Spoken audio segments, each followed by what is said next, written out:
Un respirateur artificiel presque entièrement automatisé est testé actuellement au Centre de cardiologie de Québec. C'est un appareil qui a été conçu en Suisse. Et Nicole, on le compare finalement un peu à un pilote automatique. Oui, voilà, c'est un système qui permet de réaliser là, une respiration artificielle pilotée par ordinateur avec un minimum d'intervention. On dit notamment que ça réduit la charge de travail des médecins et avec la pénurie qu'on connaît chez les travailleurs de la santé, on dit que c'est la technologie de l'avenir.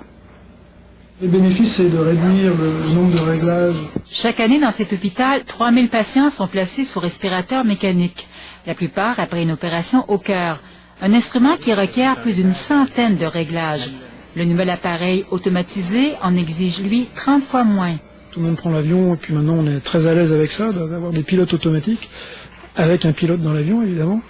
Et puis là c'est un petit peu la même chose, c'est-à-dire qu'on a un système qui va de manière automatique accompagner le patient pendant toute sa ventilation artificielle, et puis avec des soignants, des cliniciens qui surveillent.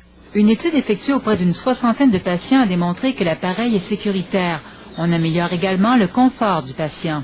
On a tendance à mettre des volumes pulmonaires un petit peu trop élevés, et ça aussi, la machine va les réduire de manière automatique. Et d'autre part, des bénéfices en termes de réduction de charge de travail, et ce qui nous laisse le temps donc pour d'autres patients qui sont plus complexes, et pour rencontrer les familles par exemple. Ça, c'est des choses que les machines ne peuvent pas faire. Un atout considérable, soutient le chercheur, compte tenu de la pénurie de professionnels de la santé.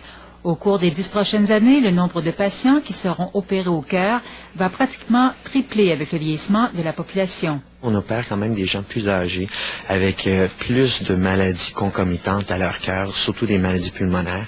Et donc, pour ces réglages-là, je crois que ça peut être un avantage dans cette population-là. On estime que le respirateur automatique coûterait sensiblement le même prix que le modèle conventionnel, soit entre 30 et 50 000 $. On espère son homologation par Santé Canada dans les prochains mois afin de pouvoir l'utiliser dès cette année. Nicole Germain, Radio-Canada, Québec.